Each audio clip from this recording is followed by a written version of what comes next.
You might ask, like, you could just play anything and then begin the game, right? So why openings are so necessary? Yeah, does it actually matter? Well, let's see.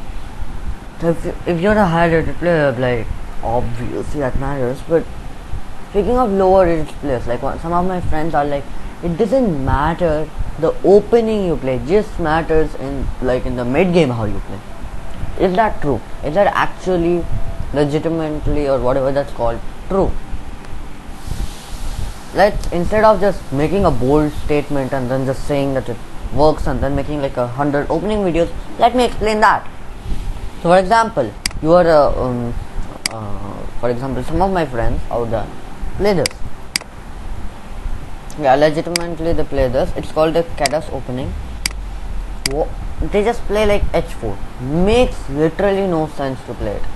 Okay, so before we come into why h4 and the other openings that the grandmasters or the people who make the openings don't recommend, let me just say you the most common openings e4. Why is e4 you might ask? Like, why do people play e4 or d4 or or birds opening or what do you say, English? Why do they play this? Well, for example, the thing is they are trying to control the center. They're like trying to control the center, and with e4 I'm saying, for e4 now I'm saying they're giving ways for the bishop and queen to at least look. I mean, it's not like, for example, you play h4, Kedas opening. Your rook is not going to break an entire house, right? Like, seriously speaking, your rook is not going to break. Rook is not going to like come in and just break everything, or even two rooks for that matter. Okay, like this, I don't know, like e4, then this 5. What?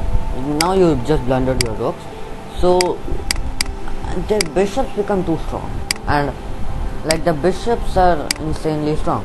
So that is why you need to give space for your bishop, or at least one piece in that matter. That is why e4 is played.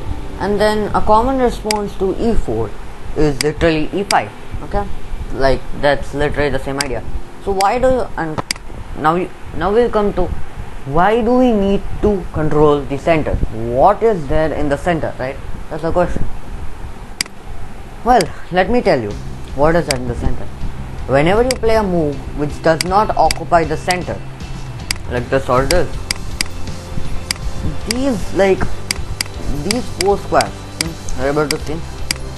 These four squares, any piece is going to be happy. Like, they call the knight likes to be in the middle. The knight, like, I'll just give you I'll just give you a weird explanation. Yeah. So the knights like to be in the center. Why? Because, just for example, this, okay, and this is being played. I don't know this. Yeah. Now the knight cannot be kicked. Yeah, I mean this is a position that you'll like never reach. But yeah, I'll just say you this knight, how many squares does it hold? 1, 2, 3, 4, 6, and 8. Okay, 8 squares. Awesome. So now you might ask, wait, what is so great about that, right?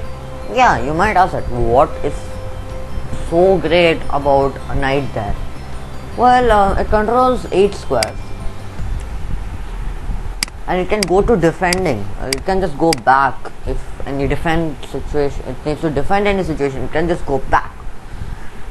And speaking of which, it like controls some of the most, okay, like, I don't know, this one more thing, just edit here, this, and yeah. So the knight is actually controlling a lot of strong squares, that at this point white should control, but black is controlling those squares, which will be a long-term problem. Like, for example, I'll just show you how fast this position can just tremble apart. For example, we play this. looks a little weird, but it's over. It's mate. It's mate. Like literally, it's legitimately mate. It says mate in May. I mean, I don't have any words. Right? This is how fast this position can be just ripped apart, because the knight controls certain squares. But again, knights can be attacked, and we'll discuss that for a different video, how knights work and where do they like and not. And for example, let's even talk about bishops. Do bishops like the center and the center diagonals? Yes, the bishops love this long diagonal. Bishops like this long diagonal because that's the longest diagonal in the whole chessboard. Now, I'm not going to obviously answer why they're the longest diagonal. That does not make any sense. So these are the most longest diagonals in the chessboard. So yeah, that is some ways you can free and get rid. But if you can get your bishop, like I don't know, here, or let me just show a normal opening.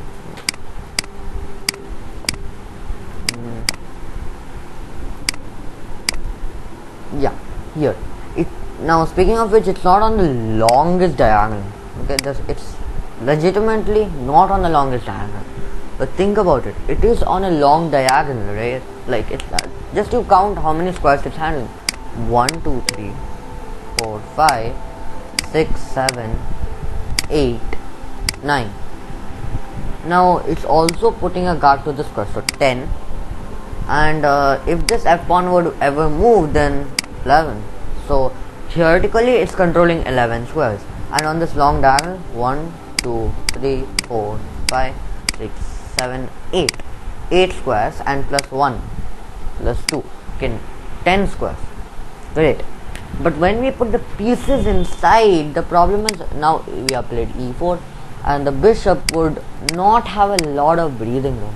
And this bishop is quite happy because it is also attacking a weak pawn, which is known as the f4 pawn. And it also sometimes pins that pawn. What is pin, you might ask? Well, pin is a certain thing which happens is that, for example, I'll just give you a little more.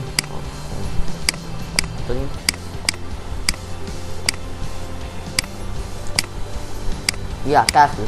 Now this pawn, like, okay, I cannot move. Even I agree with that. Like, I have to put this one. Yeah, here. And castle, for example, then this pawn cannot move. Like, literally, because the king is on the other side. So this pawn is pinned. We use this word called pinned. It's pinned. That's why it cannot move now. And that is the plus point, because if, for example, I don't know, this would be up. Then in some, like, you could play, I don't know, like, for example, this. Now I'll just edit this position a bit. Yeah, this knight cannot be taken because of this pin. Okay, and now the rook is trapped. Okay, that is why the bishop also likes that diagonal. And the same, so that is why bishops also like it. Rooks, yeah, rooks like actually rooks like these squares sometimes when they're free, when they're not being captured on those squares. It's quite happy because it has open files. Okay, and rooks like open space, so it has open space, but they also like to attack on the king side. So that is why e4, or for example d4. I'll just explain d4 a bit.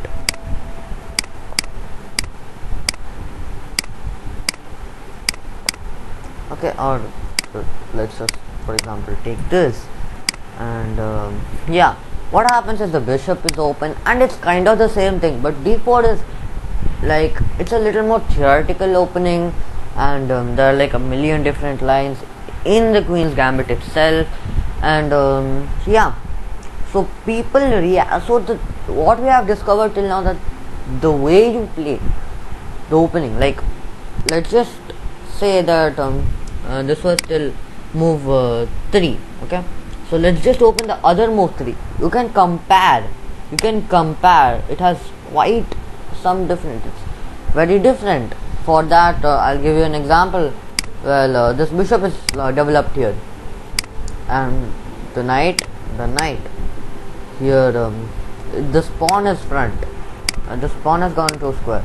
the spawn, like there's a million different things, right? There's a lot of different things that we can see from that to in this position.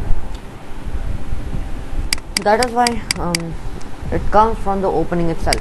Now for example, if h5 was played, then you are controlling a square, so you know it does not control a good square, it controls this square.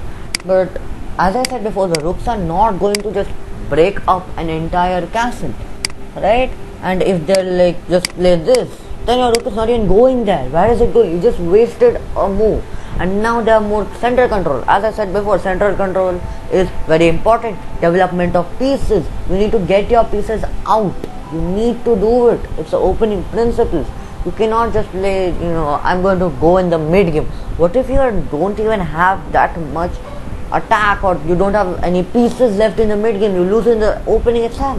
If you get mated in the opening, then you can't even reach till the end game, right? Like for example, let's just go for some of my friends' positions which they do.